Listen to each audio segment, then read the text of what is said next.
Good afternoon, everyone. Can everyone hear me? All right, perfect. I'm Sonia Hurt, and I'm the Dean of the College of Environment and Design, which I think most people know, but I see that there are some faces that are coming outside of this college, which is wonderful. We always try to bring as many people as we can. So it's a very special day for us today.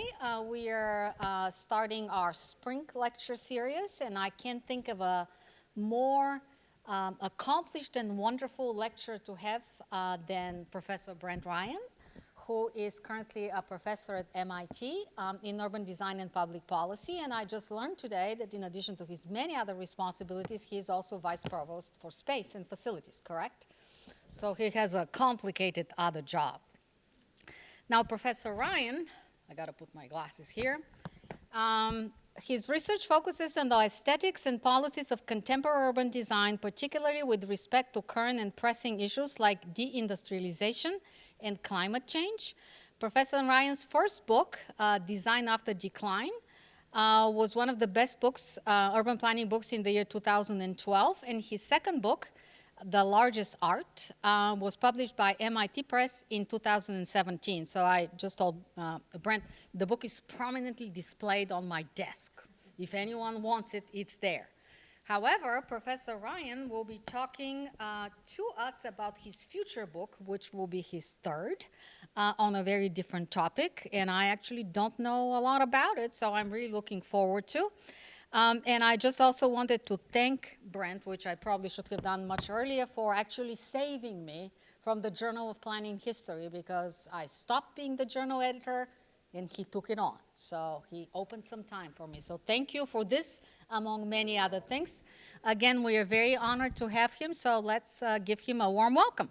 Thanks for coming. I'm really happy to be here to talk about this topic. I've talked about this topic once before with a group at MIT, but I'm really happy to bring this here to the University of Georgia.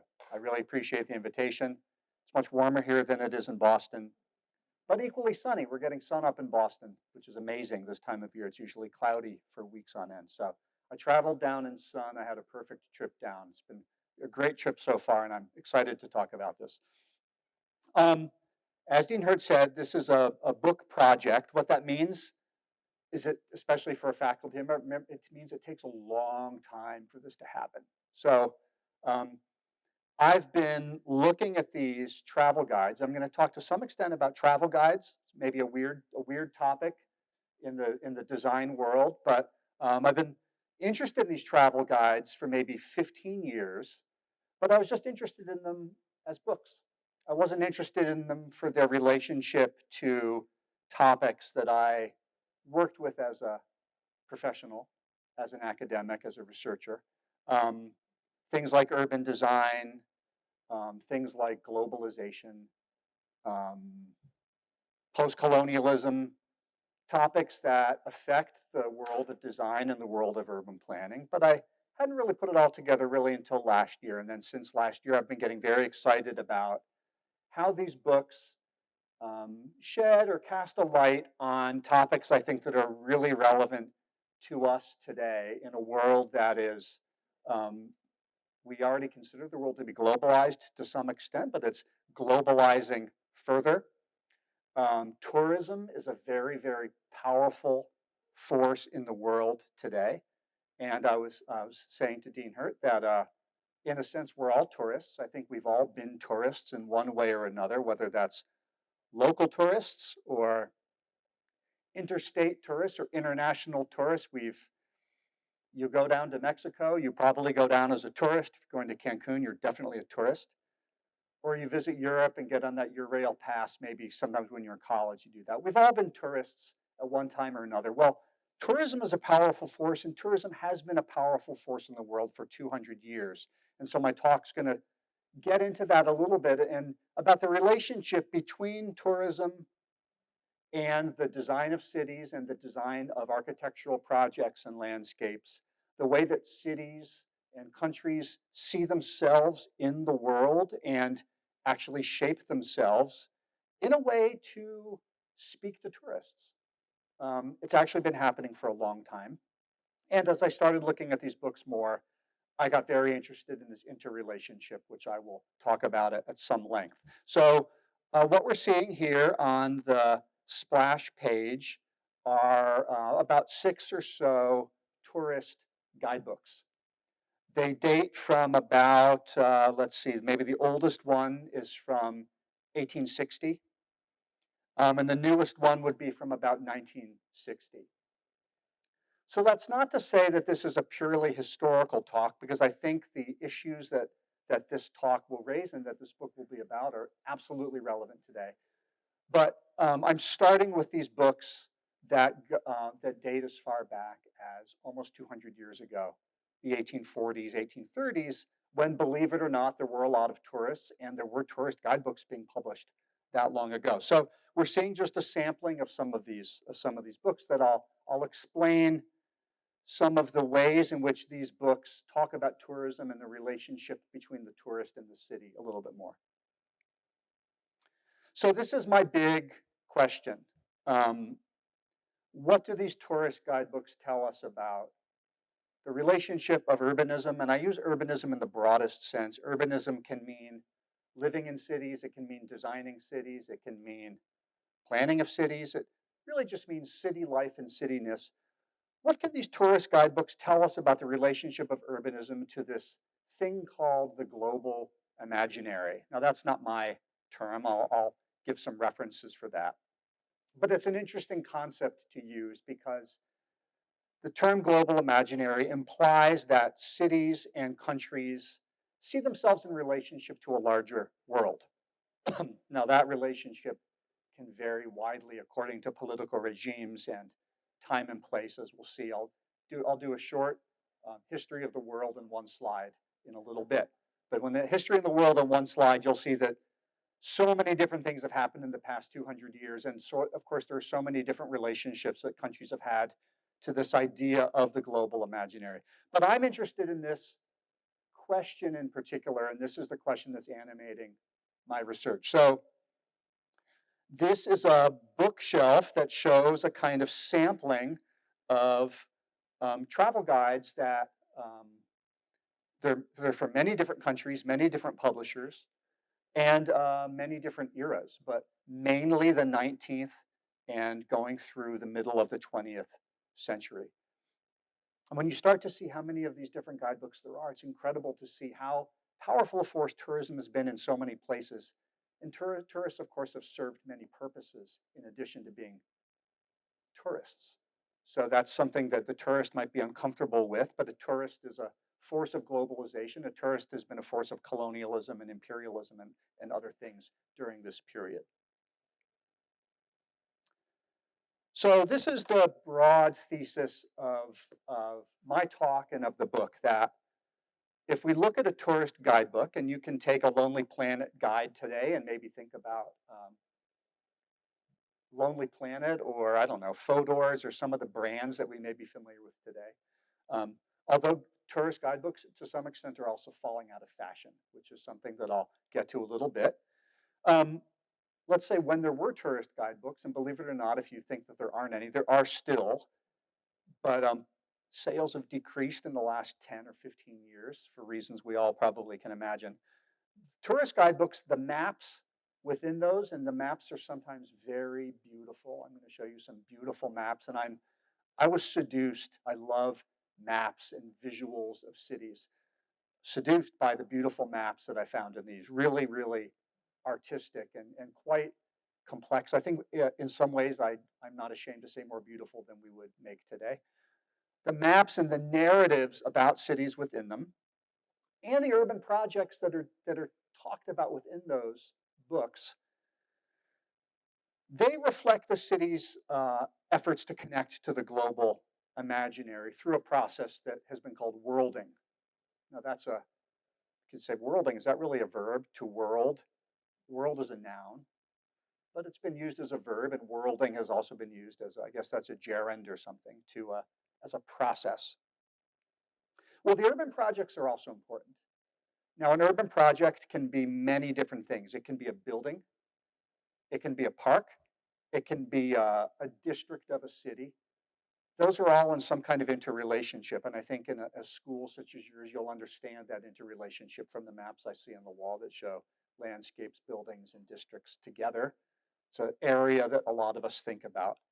Um, these urban projects are part of the city's worlding efforts. And they're connected to the book because the book is telling you a narrative about those urban projects. So a book, remember, a book is a story, typically. And these tourist guidebooks are telling you, the tourist, they're telling you a story about how to experience a city, what to see, how to see it in very direct ways. So the tourist guidebooks have an agenda. And it's maybe a little bit easier to see that agenda in older guidebooks where the agenda may seem a little bit dated than in a guidebook today, but I would argue that it's pretty similar. So the topic or the term global imaginary has been defined by many different scholars. These are just two. One said, people's growing consciousness of the world as a whole. It is, but sometimes we don't feel like we're completely connected to the world. Or us being a community, we're members of a global community, not just our own nation state. So we're part of a larger whole. There is a global imaginary. Worlding, a very interesting book called Worlding Cities from about 10, 12 years ago, or The Art of Being Global. Projects and practices that instantiate some vision of the world in formation. So that may be complex to understand, but a project that is speaking to a place's location or sense of itself within the world, broadly speaking. I'll explain what I mean when I show you some of these projects, and a couple of them are contemporary, although I haven't really developed that part of the book too much yet, so I won't focus on them for too long. So that's some of the terminology and the overall thesis of what I'm talking about. Okay, here's our history of the world in one slide. We'll start with the end of the Napoleonic Wars. Okay, that was a while ago. But it was the Napoleonic Wars, which lasted for about 20 years, were very important in Europe at that time because Britain was at war with France. Germany was a battlefield. Spain was a battlefield. My wife is Spanish, and she says, we hate the French and the British.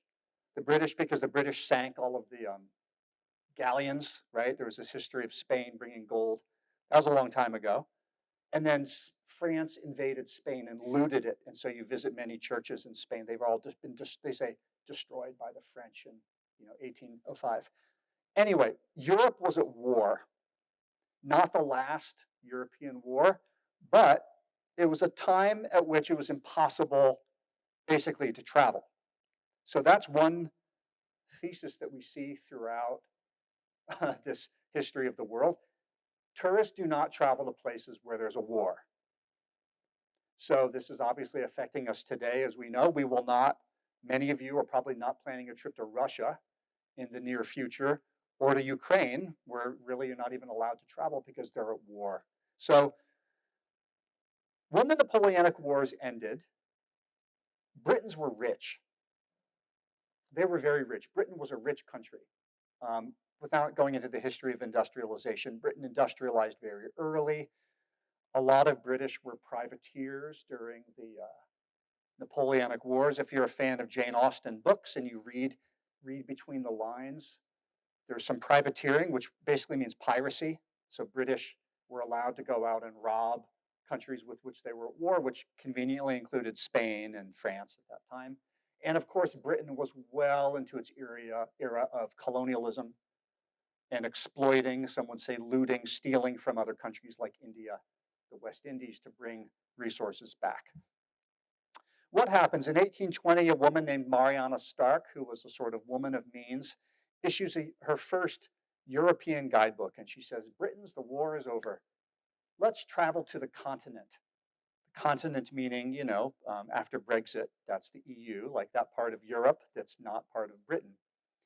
So Britons started traveling to the European continent. It's an early manifestation of what would become global international tourism. And as a result, we start to see the publication of different series of guidebooks as early as the 1830s.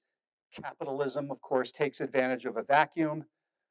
Pay attention to these names, Baedeker and Murray's, because these were the predominant English language guidebook publishers of the whole 19th century. So for about 70 or 80 years, they maintained a near monopoly on English language publishing. They were like the Lonely Planet of the time.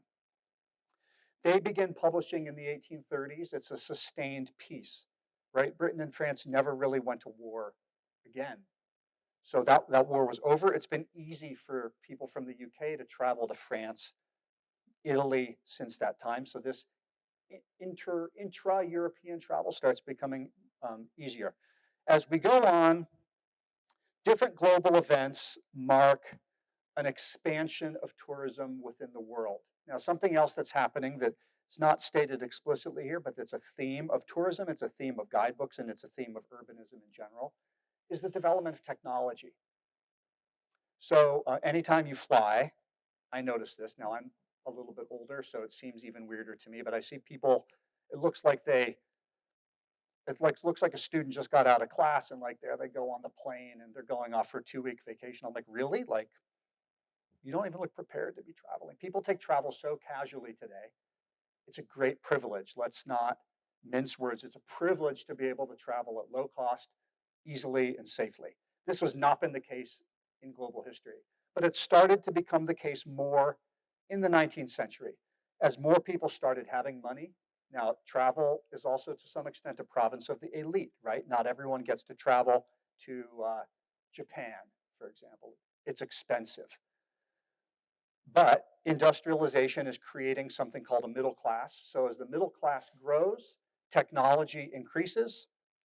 The big thing that we would see, now let's see, how do I do the pointing? The big thing that would happen here, 1840, the creation of railways. That's a huge, huge, huge event. So railways vastly ease travel. It makes a lot of sense, right? Just as 100 years later, in 1950, airlines began expansion, and that created a new era of guidebooks. But the era that I'm going to talk about is mostly a railroad-driven and steamship-driven era. This was also when steamships began to allow easier travel between continents. This allowed people to start going to places like India, not just as conquerors, or not as part of the army, but as tourists. So tourist guidebooks to India began to appear in the 1850s. These, of course, were for British who might have been sent there as part of colonialism, but tourism was beginning. And then as time goes on, we see 1876, the first Baedeker guidebook to what's called the Orient. The Orient was thought of at that time as Egypt, Palestine, Syria. Colonization is accelerating at the same time. And a series of wars, particularly in the beginning of the 20th century, have big, big, big episodic effects on tourism and on the guidebook industry. So notice that just as in 1914, just as World War I begins, Baedeker, this series that I'll show you a couple of examples that began in the 1830s, it publishes guides to Russia and to India. This is an amazing, even today, to go to Russia or India is it's quite a trip if you're coming from the United States. So this is showing the degree of globalization that was happening at that time. They're published in 1914, very few sales. Of course, World War I begins, catastrophic global war, international travel essentially ceases. If you read about the history of World War I, there was a lot of torpedoing and it was dangerous to travel in a ship, etc. The world becomes more difficult for tourists. In 1917, with the Russian Revolution, tourism to Russia drops dramatically.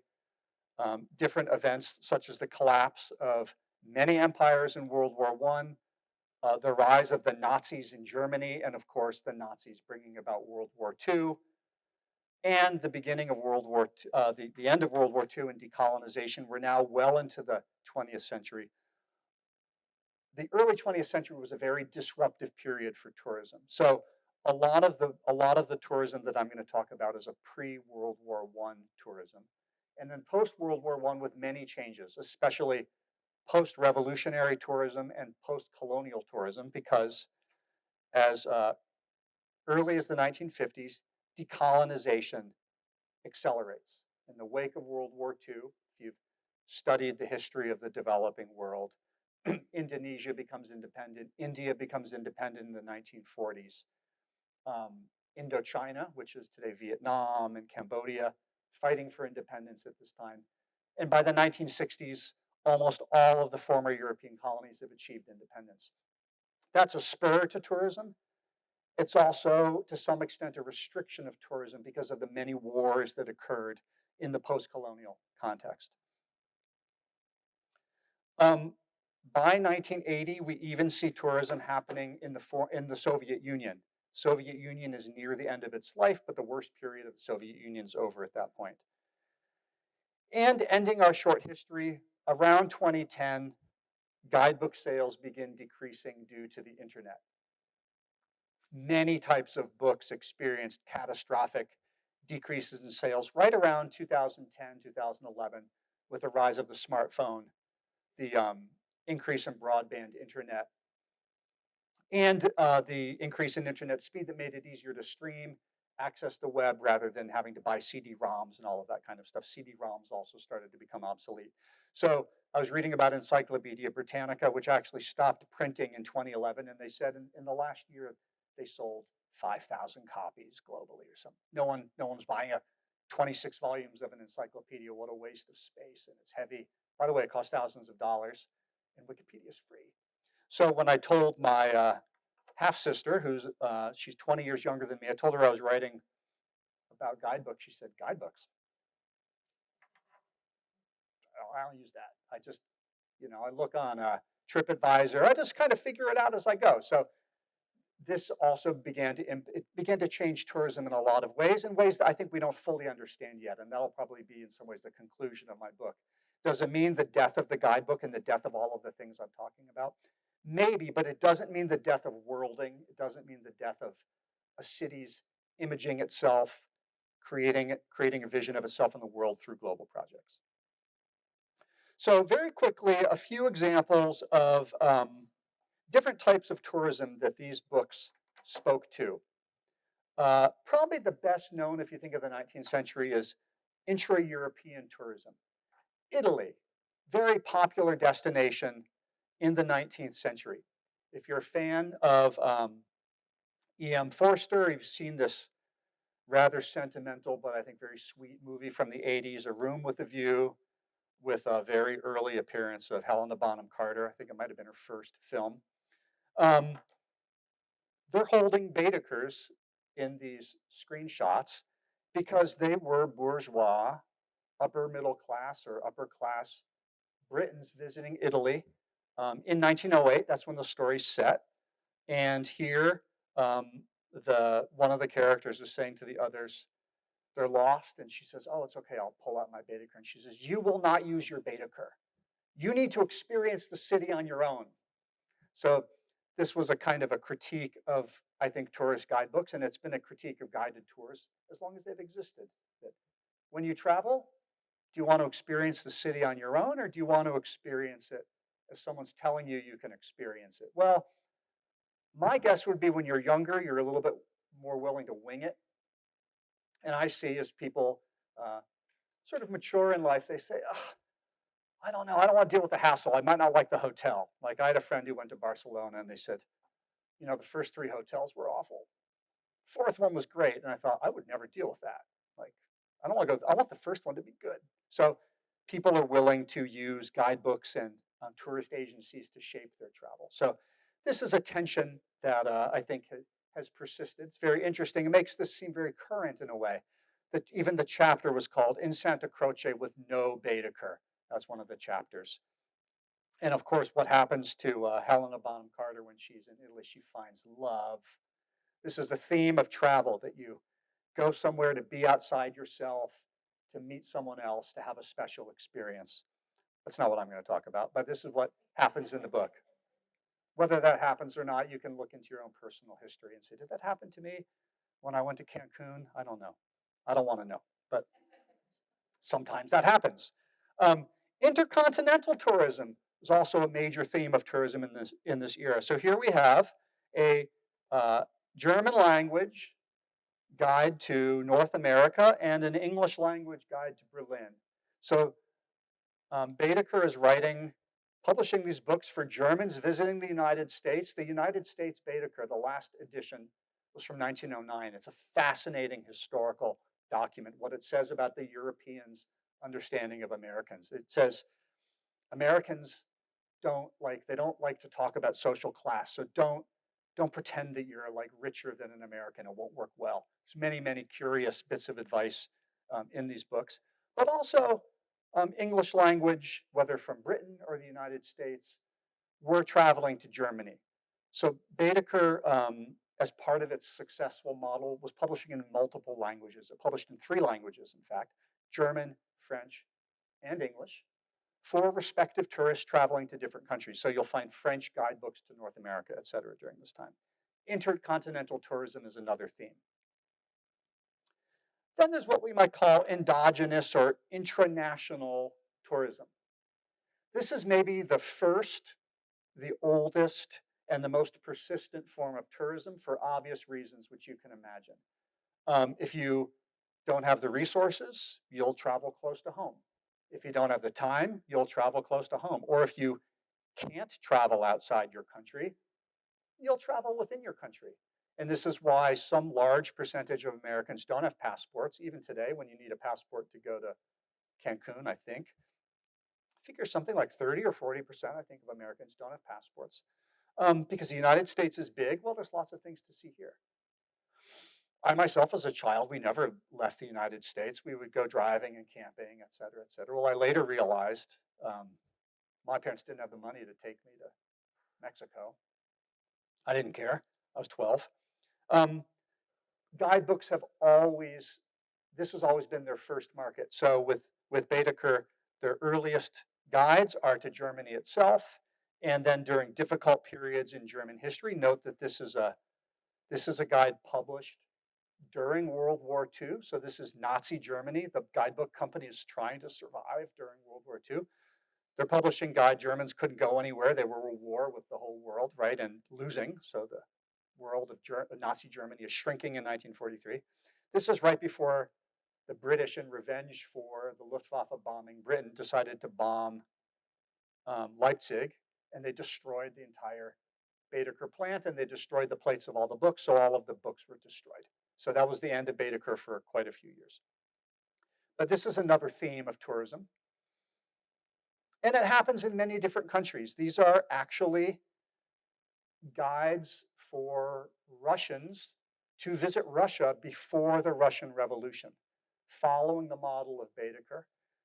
These are Russian guides to Crimea and to the Caucasus. These have always been thought of by Russians as the place, the beautiful place to go. Part of the reason why Putin grabbed it back in 2014, right? Operating within this tradition of Crimea as part of Russia. It's always been a tourist destination. But tourism was also part of the colonialist or settler colonialist enterprise. And I don't think we should downplay this relationship of tourism to this enterprise. During the 19th and 20th century, most of the well-off European countries were colonialist countries, and travel guides and tourism were taking part in that process. Not all tourism was part of settler colonialism, but a lot of it was. For example, these very interesting tourist guides to India, as I mentioned before, during the 19th century.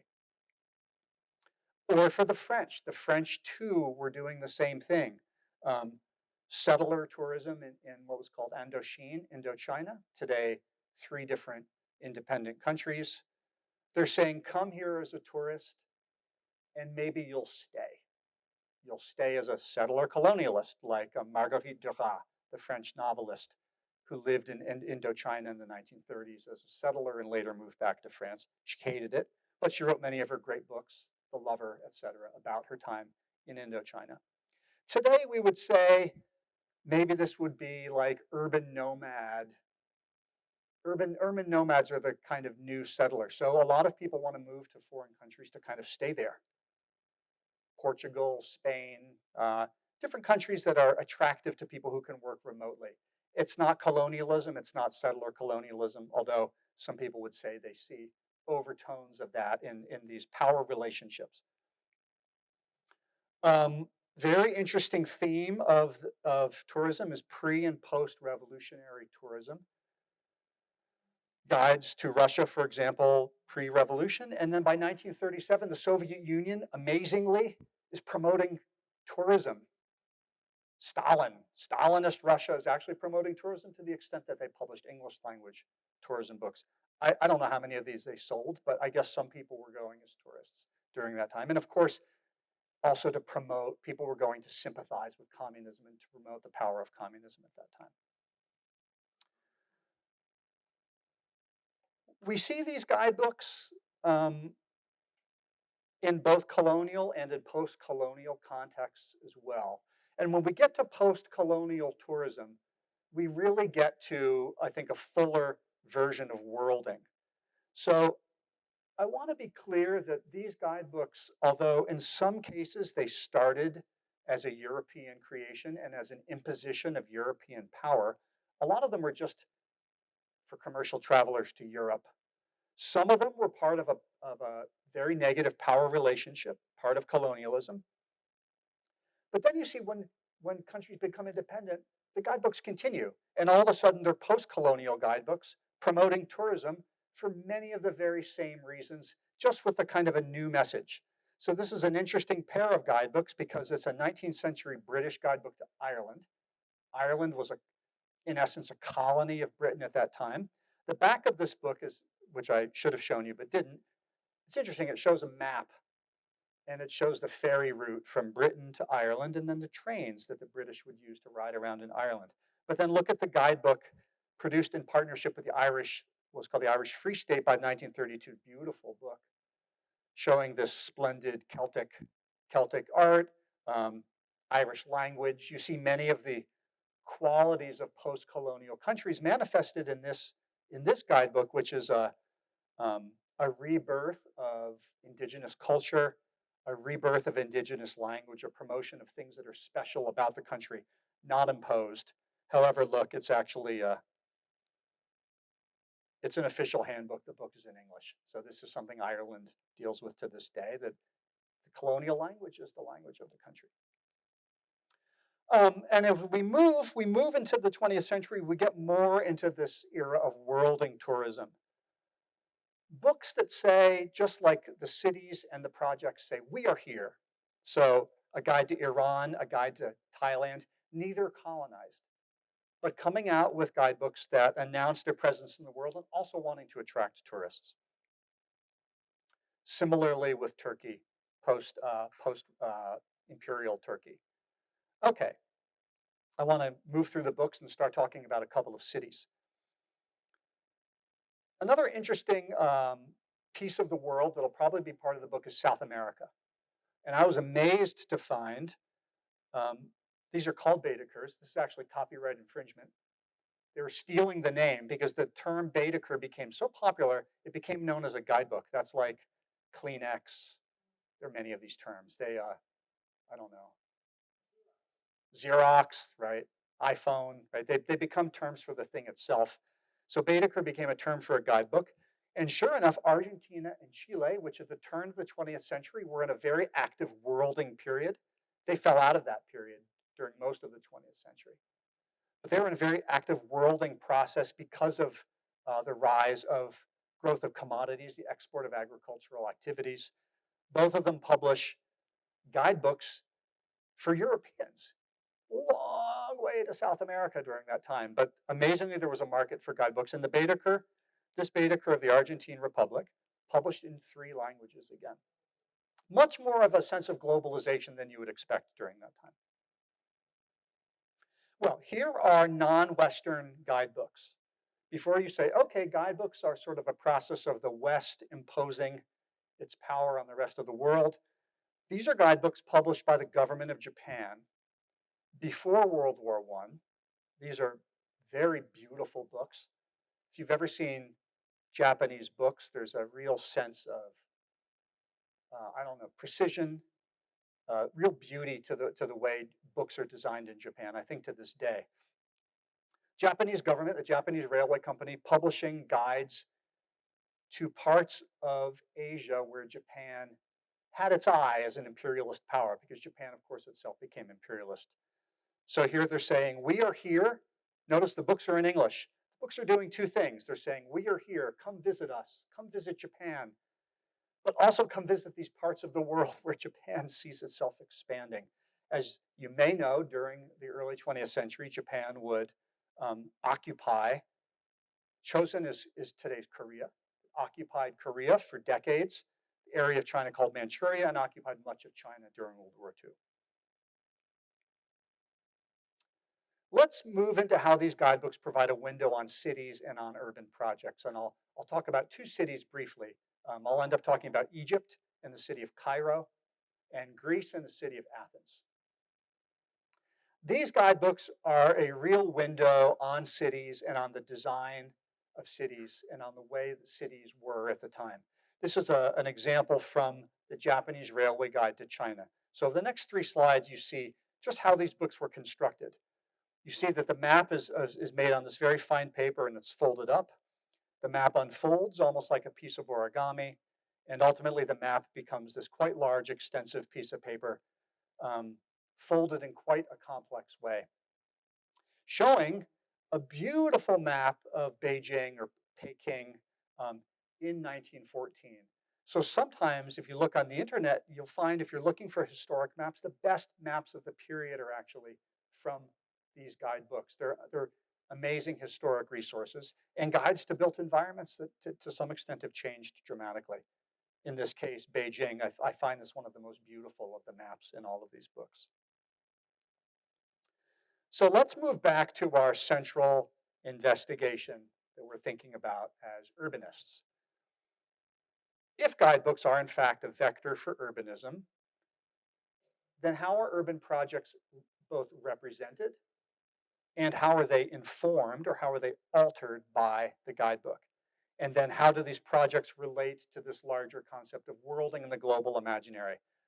I'll show you approaches to this through the cities of Cairo, in the country of Egypt, which at the time was mostly controlled by the British for a long period of time. And then the nation of Greece, which became a nation in about 1820, gaining independence from Turkey. And throughout the 19th century, Greece was a small independent country, and Athens a rapidly growing city. Let's take a look. Let's first look at these related topics of tourism, urbanism, and worlding in the city of Cairo through the Baedeker Guide to Egypt, 1914. And I show you a Google link below because, good news, these books are all out of copyright. So Google Books has scanned almost all of them, not in perfect form, but you can access many of them through the internet, just through an easy Google Books search. For example, not every edition, but this guidebook is available on the internet, the Guidebook to Egypt. Very briefly, I will not go through the history of Egypt in detail. Very briefly, Egypt was part of the Napoleonic Wars, and Europeans start publishing guides to Egypt in the 19th century, continuing into the 20th. I think more relevant for us is this urban history of Cairo. At the beginning of this time, Cairo was a walled, traditional Islamic city. Today, I would still say that Cairo is probably the best preserved Islamic city in the world. If you want to see the beauties of the Islamic city, go to Cairo. I'm happy to hear arguments that another city is better, but I would say it's Cairo. Cairo begins worlding during the 19th and early 20th century. It demolishes its walls. It begins to construct European areas of the city. I'll show you one of those. It begins to suburbanize with a suburb called Heliopolis, and it's part of a much larger project of new cities being built outside of Cairo as part of a worlding enterprise. And even to this day, where if you know Egypt, Egypt today is a dictatorship, a strict dictatorship. It's not a pleasant place to be politically, although Egyptians say to me, it's better than the alternative. better than Libya, right? It's better than being a failed state, but it's a difficult, difficult place to live.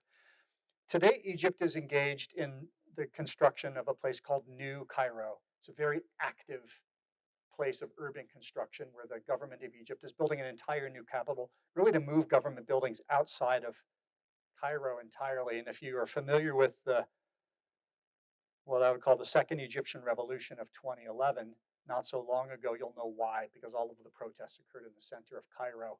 They threatened that government, right? So let's make no mistake, urban design, it's a tool of democracies, and urban design is a tool of dictatorships. And sometimes dictatorships like urban design more than democracies.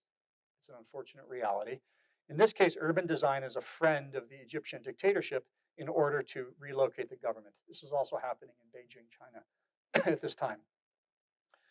Notice also a museum under construction. I'll show you an image of that. It's called the Grand Egyptian Museum. It's supposed to open any moment this spring. It's absolutely part of this exact same 200-year process of worlding through urban projects. Let's take a little bit closer look at Egypt. Well, something that I find amazing about these guidebooks is, first of all, they were printed for an elite. And I was looking at the cost of these books and how that related to incomes. For example, in about 1915, a coal miner in Britain would earn about 6 shillings a day. But the guidebooks cost 20 shillings. So that's about 3.5 days worth of work.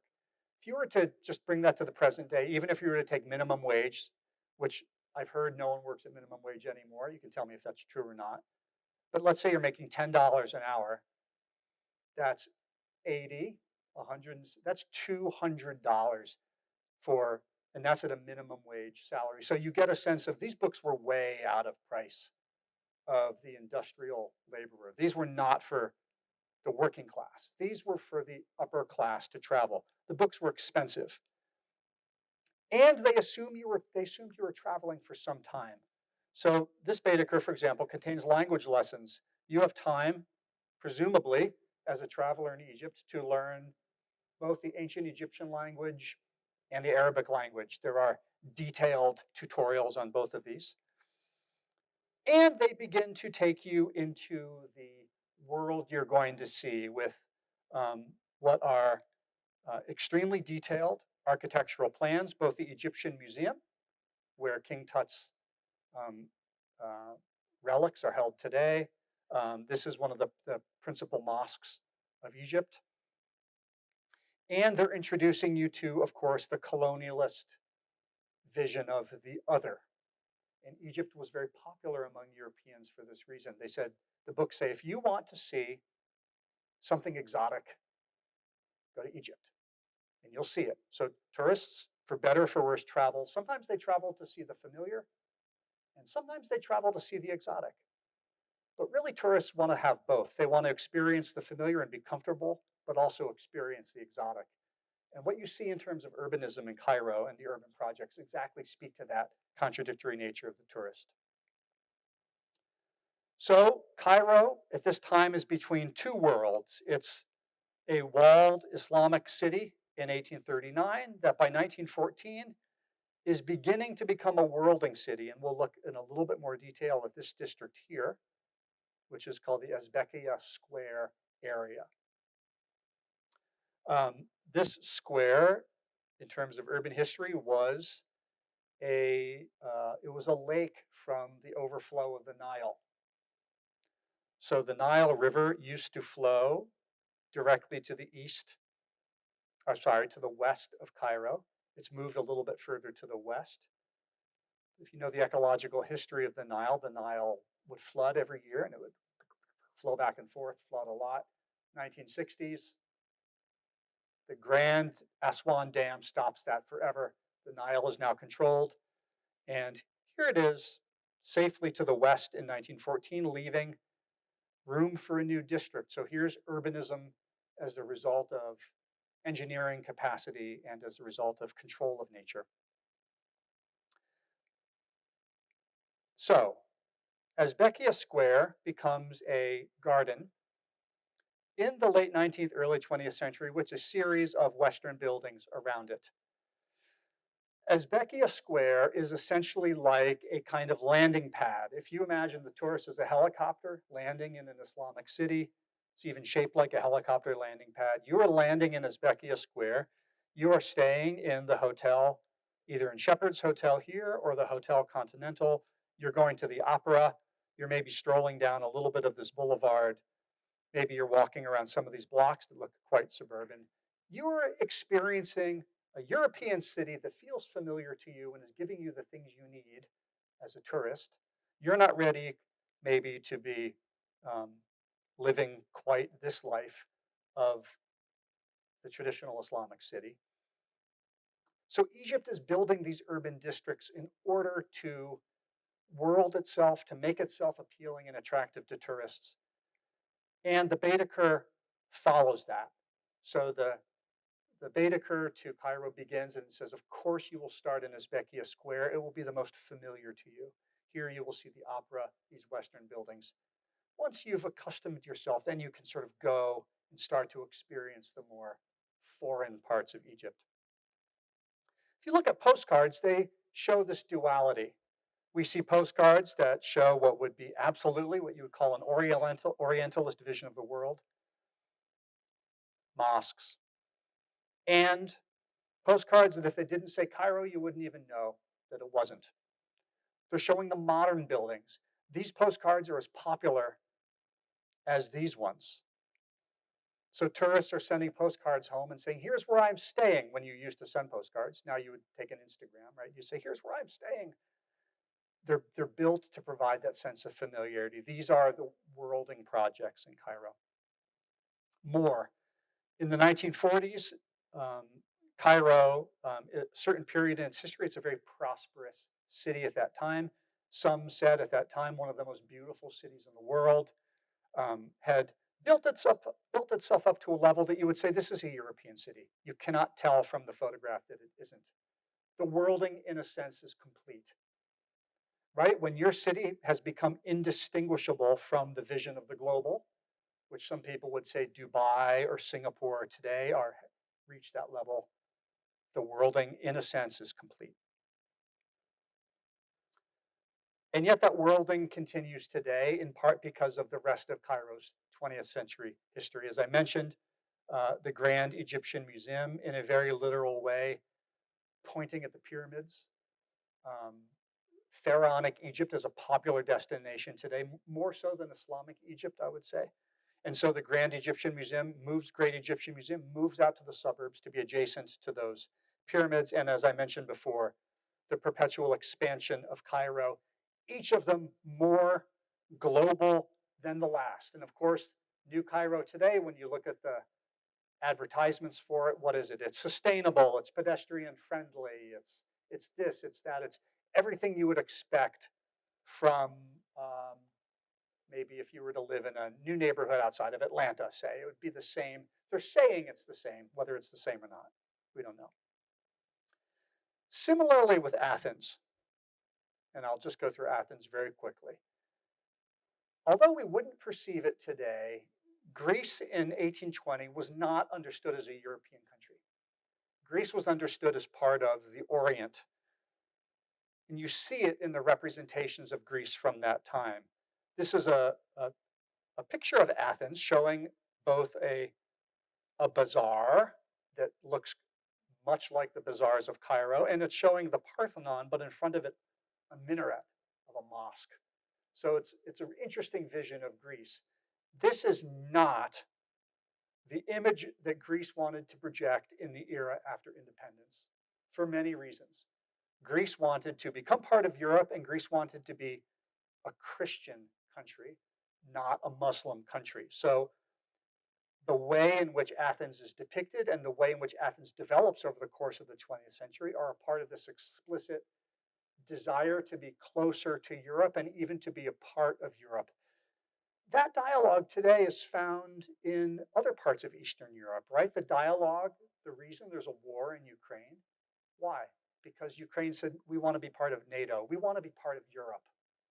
And Russia said, no, you're not allowed to be part of Europe. This battle was happening in Greece in the 19th century, and Greece had a series of wars over the course of the 19th century, all the way up to the 1920s, 100 years of wars. It's maybe an unfortunate sneak preview of how difficult the worlding process is, and the process of becoming European is. Doesn't happen in a day. Okay. Athens in 1826 is, to all extent and purposes, a walled, more or less Turkish city with dozens of mosques. There was even a mosque inside the Parthenon at one point. Two, if you see the Baedeker Greece Handbook of 1909, Athens is rebuilding itself as kind of a vision of Vienna or of Berlin. They hire German architects. In fact, their king, I think, was actually German, to build a city that had nothing to do with the city of the past and that entirely linked Greece to this vision of Central Europe. And Central Europe was very rich and powerful at that time. And we see also in urban projects this process of Greece becoming European. So in my book, I'm going to talk probably about 3 or 4 cities. I won't talk about the other ones, but I think I'll talk about Tokyo and also about Buenos Aires. So cities in different parts of the world that are all seeking to become Western, to become global during this period through the travel guide. Three eras of postcards in Greece. Notice the souvenir of Athens doesn't show any Turkish buildings at all. It just shows ruins. And many tourists today go, and what's the first thing they want to do? They want to go to the Parthenon. The whole site was cleared. It was inhabited. Everyone's cleared out. Kind of urban renewal of the 19th century. The minaret gone, and it's turned back into a ruin, de-Turkified in a way.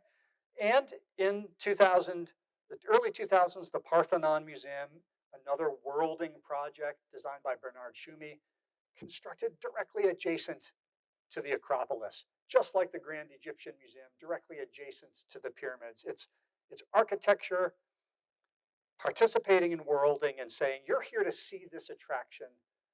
This architecture is going to help you experience this place in the way we want you to see it, that makes you see it as part of this greater vision. In this case, this vision of ancient Greece. Why? Because ancient Greece was the origin of classical civilization that Western Europeans saw as the origin of their own civilization. So, very quickly, here's what worlding does. In both Egypt and Greece, and I would argue in many other places as well, worlding is creating a recognizably European city. Today, I would say a recognizably modern or global city through modern institutions. These are commissions for global architects. They accommodate, first and foremost, the bourgeoisie. These are the wealthy people who can afford to live this Western lifestyle within the country. And they address tourist comfort and tourist expectations. I'm sorry, I've been standing in front of this screen the whole time. The goal of tourism, of course, if you study tourism to any extent, the goal of tourism is always more tourism. So you read about tourism anywhere, you read the reports of a tourism agency, and they say, Spain had 30 million tourists last year, and we're projecting 45 million. There's always more. There's always room for more tourism, it seems to be. The goal of these worlding projects is part of this endless stimulation of tourism. Capitalism, tourism go closely together. And ultimately bringing your country that maybe wasn't fortunate, as they saw it in the 19th century, fortunate enough to be in the West, might bring you closer to the West. Or if you're far away, at least it will make you legible or understandable to the West. And this is a struggle that continues today, as we'll see. So in conclusion, I think worlding through urbanism, the theme of my talk and of this book, it's not colonialism, but it's related to it, and it's a kind of a parallel to it. As I've said, it worlds the city. It adheres a city to this idea of the imaginary. It's constituted of the things that we do as professionals. Key buildings, open space, infrastructure. If you look at architectural journals, I assume landscape architectural journals as well, some of these large open spaces, these are great commissions because these cities, they spend a lot of resources to become part of this worlding process. China has been part of this worlding process over the past 20 or so years. Um, the symbolic and referential attributes are very important. Well, that's really rewarding as a designer, right? To say I'm not just designing a spec office space. I think a lot of our studio projects are projects that have symbolic or referential qualities. They have meaning. We want to design things that are meaningful. We as professionals get to do this as part of this whirling process, but it's, make no mistake, there's an agenda behind it. Recognizability is important, not necessarily distinctiveness. And ultimately, the purpose of urban design is to make these cities legible. So my final slide is a kind of theorization of these elements that I've been discussing. The tourist, which may be you, and you may say, wait a second, I'm a part of this. Yes, if you go to Spain and you're one of 30 million visitors to Spain per year, or 20 million visitors to Mexico, or however many millions, many countries have tourist numbers in the millions, the tens of millions. You're a part of this process. As far as that country is concerned, you represent the world to that country. And I know it's a challenge for a lot of people who visit the developing world. You say, oh, I don't want to pay that much, or I'm not rich. Guess what? For people there, you represent the world. You are part of this global reality, whether you're comfortable being there or not. What are you doing as a tourist? You're visiting the project, the Parthenon Museum or the Grand Egyptian Museum, say today. And at least until 10 years ago, you were reading a guidebook. Maybe you still are, or maybe you're reading TripAdvisor or the contemporary, I would argue, less organized and sometimes less informative equivalents of the tourist guidebook. The products, of course, you're not going to see anything unless the city builds an urban project for you and unless there's a guidebook that tells you about the project. So the guidebook is featuring the urban project. So the urban designer or the landscape architect or planner is existing in a kind of a dialogue with the tourist and with the information that that tourist has. Today, standing for the guidebook might be the internet. And the larger events that are happening, you representing the world, as I've shown, the project that is part of this worlding process, and the guidebook. Return to the guidebook that allows you to know that that's there. And it allows the world to speak to you. Both are important. If you're going to travel, you're going to learn about the world. That's what the internet does, right? The internet gives people out there in that whole world access to you, and it gives you access to them. So these are thoughts for us to ponder. The global is a goal, whether we want it to be or not. It's a big, big goal. And tourism, I think we believe, tourism is a vector for this worlding process. Here's a paradox for us as designers. We seek the local and authentic. And as tourists, we do too, sometimes. I would say people don't go to Cancun to seek the authentic, whatever authentic means in a place like Cancun. But then worlding is a contrary pressure. It's a pressure to create something recognizable for you. You're not going to go there. Even today, if you're looking at tourism, say, to what you might think of as the frontiers of tourism. Siberia.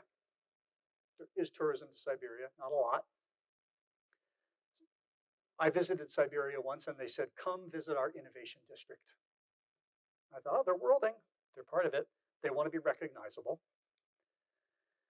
And last but not least, who are we today? Tourists evolve into digital nomads. Tourists and digital nomads are related. And we, the tourist, or I should say you, the tourist or digital nomad, you are demanding both authentic and global, maybe in some kind of a new balance. And how urbanism, broadly considered, or landscape or urban design and planning will respond. perhaps remains to be seen. But I would argue that a lot of what we'll see, we do see in this history of worlding and the globalizing city that I've just discussed tonight. And my talk is over. Thank you very much.